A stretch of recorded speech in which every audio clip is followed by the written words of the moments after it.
Hello दोस्तों, जय हिंद। कैसे हैं? उम्मीद करते हैं आप सब बहुत अच्छे होंगे। आपका अपना YouTube channel am the art classes में फिर से स्वागत है। दोस्तों, कल मैंने आपको बताया था संक्रमण और असंक्रमण बीमारियों के विषय में। तो कल का वीडियो में थोड़ा आपको दिक्कत हुआ होगा क्योंकि कल बिजली कट गई थी, जिसके कारण साफ साफ नहीं दिखाई दे रहा। लेकिन आज वैसा समस्या नहीं होगा, तो आपको बने रहना है। आपका फिर अपना वही जोश वही अंदाज लेकर के हम आए हैं। आप सबों को बाबा विश्वकर्मा पूजा की ढेर सारी बधाई आपको हम दे रहे हैं। दोस्तों, कारा मानव बीमारियों के प्रकार क्या है, जो मनुष्य है उस बीमारी के प्रकार क्या क्या है, किस प्रकार से उसको बांटा गया है, इसी चीज को आपको देखना है। कह रहा है कि टाइप ऑफ ह्यूमन डिसीज क्या है, टाइप ऑफ ह्यूमन डिसीज अर्थात मानव बीमारियों के प्रकार। जो मानव है, मनुष्य की बीमारी किस प्रकार, टोटल 4 प्रकार का मानव का बीमारी होता है। और 4 प्रकार का बीमारी कौन कौन है, तो आपको आज ये ध्यान में रखना है। सबसे पहली बात आता है आपका संक्रमण बीमारी। संक्रमण बीमारी हमने बताया था कल भी, संक्रमण और संक्रमण। संक्रमण में क्या होता है कि जब कोई भी व्यक्ति है, उस व्यक्ति को क्या होता है, कर वे बीमारी वैसा अर्थात उस प्रकार की बीमारी जो किसी रोगी व्यक्ति से प्रत्यक्ष अथवा परोक्ष संपर्क है। यानी कि संक्रमण का मतलब जब कोई रोगी व्यक्ति है और रोगी व्यक्ति के जब हम संपर्क में आ जाते हैं, और संपर्क में आ जाने से क्या होता है कि जब स्वस्थ व्यक्ति का भी तबीयत खराब होने लगता है। और तबीयत खराब होने का मतलब क्या है, उसका भी क्रियाकलाप पूर्ण ढंग से नहीं हो पाना, अर्थात वह रोगी बन जाना। तो क्या करें, संपर्क में आने से क्या होता है, स्वस्थ व्यक्ति तक की क्या करता है, वह फैल करके उसको पूर्ण रूप से सामाजिक, मानसिक और शारीरिक कार्य करने से क्या करती है, बाधित कर देता है। ऐसे बीमारी को ही क्या कहेंगे हम, तो कहेंगे संक्रमण बीमारी। क्या कहेंगे, संक्रमण बीमारी। तो ये समझ में आ गया। ये मुख्य रूप से आपको प्रोटोजोआ, कवक, जीवाणु, वायरस तथा कृमि, ये सब जो है आपको क्या करता है, प्रभावित करता है। ये कई सारे माध्यमों से, माध्यम होता है भोजन, जल और हवा। ये 3 माध्यम से आपको क्या करेगा, नुकसान पहुंचाएगा। क्या, सबसे पहले एक भोजन के जरिया, दूसरा जल के माध्यम से पीने हेतु, हवा के माध्यम से हम किसी रोगी व्यक्ति के संपर्क में खखार बीगा, सांस लेना, थूक फेंकना, उसके संपर्क में आने से ऐसा होता ही है। तो उसका भोजन नहीं खाना चाहिए, जूठा वाला, ये भी होता है। जल, उसका पिया हुआ बर्तन में पानी भी नहीं पीना चाहिए। ये इन सब चीजों को आपको ध्यान में रखना है। इससे रोग क्या क्या उत्पन्न होगा। संक्रमण रोग में खासकर आता है टीबी तो आप लोग जानते हैं। उसके बाद आता है क्षय रोग, ना देह हाथ अजीब टाइप का होने लगता है। उसके बाद डायरिया तो आप समझबे करते हैं। डायरिया को ही एक समय कहा जाता था कि बाप रे बाप, गांव के गांव मर गया, एकदम डायरिया धर लेता था, ऐसा भी होता है। डायरिया को ही एक प्रकार का कह सकते हैं निर्जलीकरण। शरीर का पूरा पानी क्या होता है, गिर जाता है, तो उसका नाम दिया गया निर्जलीकरण। उसका हैजा का बीमारी बहुत खतरनाक बीमारी, ये भी क्या होता है, संक्रमण रोग है। तो इससे भी आदमी को बचना चाहिए।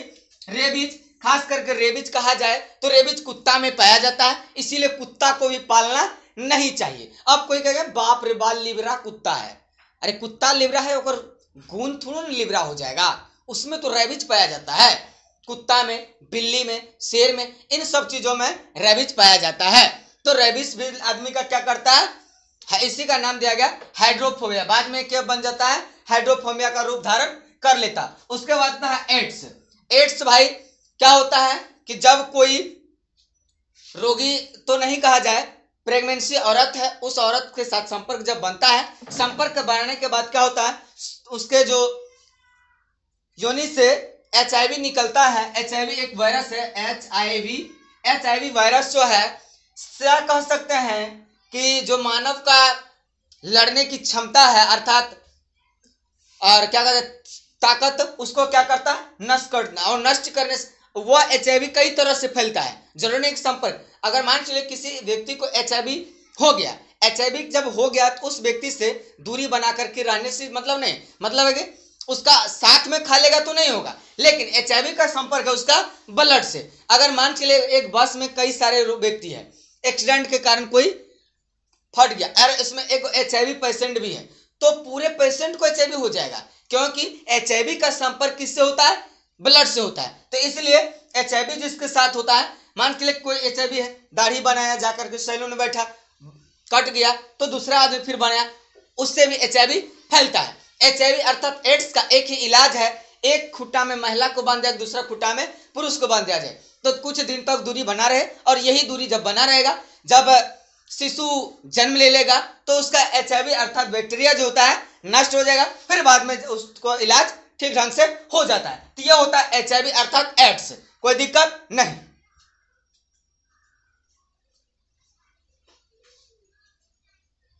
संक्रमण, संक्रमण के बाद आता है आपका अल्पता बीमारियां। अल्पता बीमारियों का मतलब ही है कि मान के लिए कोई रोग शरीर में हुआ, ठीक है, मान के लिए हो गया, और यह होने का कारण मुख्य उद्देश्य से होगा ठीक ढंग से संतुलित आहार का न लेना, या फिर लंबे समय तक प्रोटीन की मात्रा शरीर में नहीं मिलना। इसके कारण कुपोषण का शिकार हो जाता है लोग। क्या होगा? देह हाथ फूल जाएगा, कम उम्र में ही शरीर का मोटापा दिखना शुरू हो जाएगा। तो इसी का नाम दिया गया आपका कुपोषण ना। तो कुपोषण शरीर को क्यों हो जाता है? तो लंबे अवधि तक प्रोटीन और वसा की मात्रा शरीर को न मिलना, अर्थात अगर न मिला तो क्या हो जाएगा? शरीर कुपोषित हो जाएगा। तो कह रहा है कि वे बीमारियां जो किसी पोषक पदार्थों की, कोई भी पोषक पदार्थ हो, चाहे vitamin A B C D E K कोई रहे, अगर नहीं मिल पाता है, शरीर में कमी हो जाने से उत्पन्न होता है। कोई भी प्रकार का अगर विटामिन है, अगर शरीर में नहीं मिलेगा, पोषक पदार्थ नहीं मिलेगा, तो बीमारी उत्पन्न हो जाएगा। जैसे क्वाशरियोकर, मरासमस, उसी को बोलते हम लोग, ये सब प्रोटीन की कमी से होता है। कई सारे ऐसे विटामिन है, अलग अलग विटामिन कमी से अलग अलग रोग उत्पन्न हो जाते हैं। जैसे आपका हो गया मेरास्मस, अर्थात प्रोटीन की कमी से होता है। दूसरा बेरी, आप लोग सुनबे क्यों? ये बीमारी जो होता है विटामिन ए की कमी से होता है। किसके कमी से? विटामिन ए की कमी से। कौन बीमारी? बेरी। और विटामिन सी की जब कमी हो जाएगी शरीर में, तो उस बीमारी का नाम हो जाएगा स्कर्वी। तो विटामिन सी की प्राप्ति दोस्तों बताना चाहता हूं, ऐसा कहा जाता है कि दूध में हर प्रकार की विटामिन पाया जाता है, लेकिन दूध में जब बाद में पता चला कि दूध में विटामिन सी की जो है नहीं पाया जाता, तो विटामिन सी की प्राप्ति कच्चे फल फूल सलाद के रूप में जो उपयोग करते हैं, जैसे गजरा, मूली, खीरा, चुकंदर, ये सब का जितना ज्यादा उपयोग करेंगे उतना विटामिन सी की मात्रा हमको प्राप्ति हो जाएगा। उसके बाद बेलाग्रास, विटामिन 4 की कमी अर्थात विटामिन 4 की कमी से कौन रोग होगा? तो होगा बेलाग्रास। कौन रोग? बेलाग्रास रोग किसके कमी से? विटामिन 4 की कमी अर्थात विटामिन 4। घेंघा रोग आयोडीन की कमी से। ना देखते हैं कहता आयोडीन खाइए और चमक दिखाइए, काट गुठली से छुटकारा पाइए। तो क्या है ये आयोडीन? नमक अर्थात नमक ना, तो साल्ट। तो ये जो है आयोडीन की कमी से क्या हो जाएगा? घेंघा। तो आयोडीन की मात्रा ठीक ठाक से रहेगा किसके माध्यम से? तो नमक फ्रेश खाना चाहिए। घाटिया गोली। एनीमिया, एनीमिया तब हो जाएगा आयरन की मिस। आयरन का मतलब है सीधा ब्लड से लगा हुआ, किससे है? खून की कमी से। अर्थात पुरुषों में खून की कमी विटामिन सी, विटामिन 6, अगर पुरुषों में विटामिन 6 की कमी हो जाएगा तो उसको हो जाएगा एनीमिया। और महिला में विटामिन बी की कमी, विटामिन बी 12 अर्थात 12 की कमी हो जाएगी, तो उसमें बीमारी हो जाएगी कौन? आयरन की कमी हो जाएगी।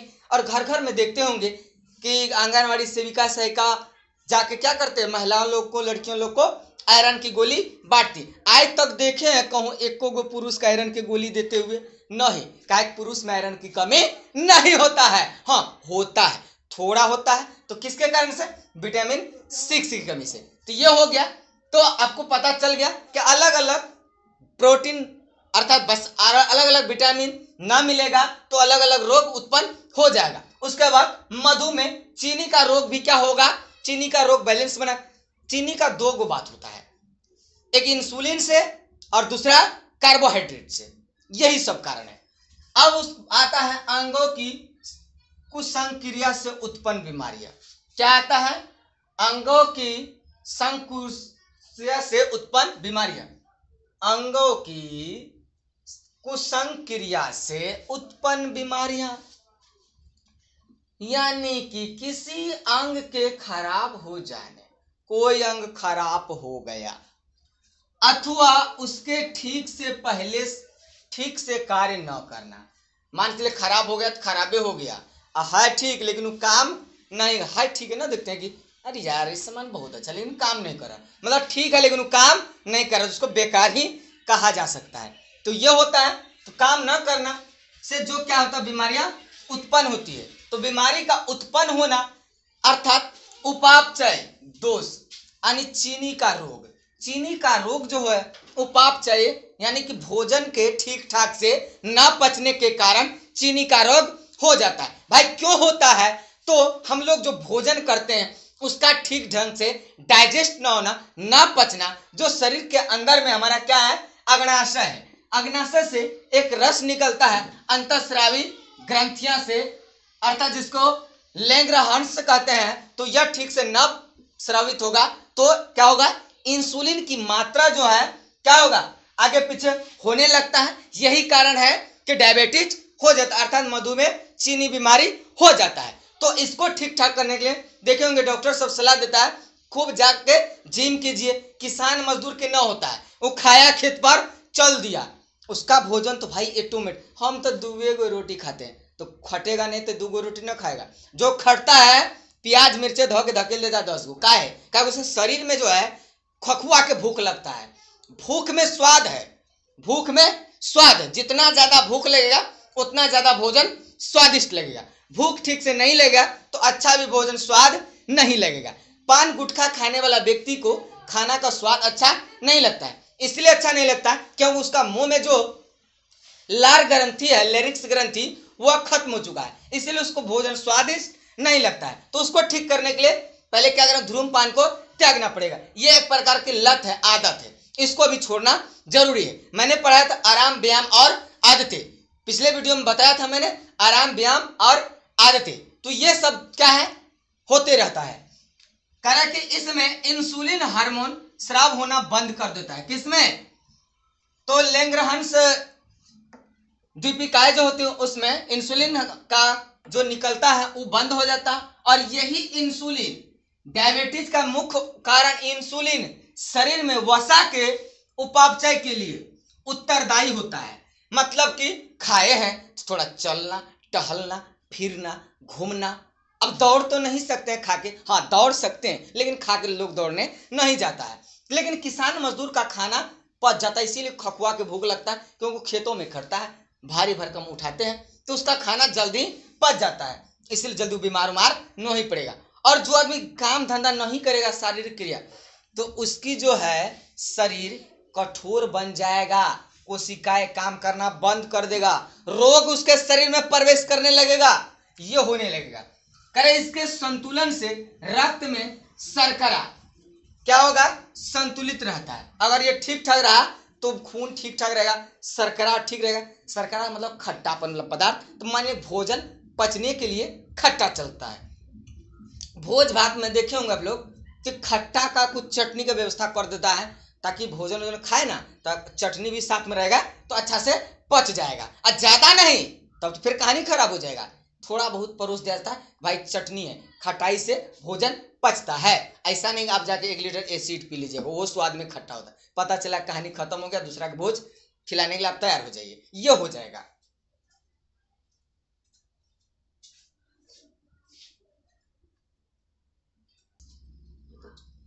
तो क्या है, 3 तरह के आपको जान लिए, कौन कौन।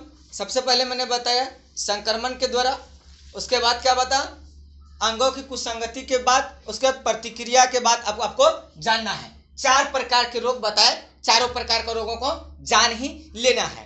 कारण कि वह बीमारी जो किसी हानि रहित पदार्थों के शरीर के अंदर प्रवेश करने अथवा शरीर के संपर्क में आने पर क्या करता है, शरीर के जो प्रतिरक्षा तंत्र होता है उसको जोखिम में डाल देता और उसको रोग में तब्दील करना शुरू कर देता है। उसी का नाम एलर्जी होता है, या किसी भी रूप में हो सकता है। तो क्या कह रहा है कि शरीर के प्रतिरक्षा तंत्र द्वारा प्रतिक्रिया के रूप में उत्पन्न की जाती है, तो क्या कहलाएगा, एलर्जी कहलाता है। क्या कहलाता है, एलर्जी कहता है। जैसे नाक से पानी का गिरना, आंख से पानी गिरना, त्वचा खुजली, सांस लेने में रुकावट, बुखार, तो ये सारा चीज जो क्या आता है, प्रतिक्रिया बीमारी अर्थात एलर्जी के रूप में इसको जाना जाता है। तो दोस्तों आज का पूरा टॉपिक आपको मैंने बताया किसके विषय में, तो आज मैंने पूरा बताया आपको बीमारियों के प्रकार, टाइप ऑफ ह्यूमन डिसीज। क्या बताया, बीमारियों के, मानव बीमारियों के प्रकार अर्थात टाइप ऑफ ह्यूमन डिसीज। तो पहला क्या बताया मैंने, संक्रमण बीमारियां। क्या बताया, संक्रमण बीमारियां। दूसरा बताया अल्पता बीमारियां। क्या बताया, अल्पता बीमारियां। अब बताया, अब फिर तीसरा क्या बताया, अंगों की संकुरिया या संकुचन या कुसंक्रिया जो कहिए, इससे होने वाली बीमारियां। चौथा क्या बताया, प्रतिक्रिया बीमारियां या फिर एलर्जी। तो आज मैंने पूरा टॉपिक कंप्लीट किया है, मानव बीमारियां, मानव बीमारियां के प्रकार। क्या बताया, प्रकार। आप सबों को ढेर सारी शुभकामनाएं, बधाई हो, खूब अच्छा रहिए, खुश रहिए और बाबा विश्वकर्मा का पूजा खूब मनाइए। तो आज का क्लास यहीं तक रखे, कल हम बताएंगे संक्रमण रोग अर्थात इन्फेक्शन डिसीज। क्या बताएंगे, संक्रमण रोग, इन्फेक्शन डिसीज। जय हिंद दोस्तों, फिर मिलते हैं।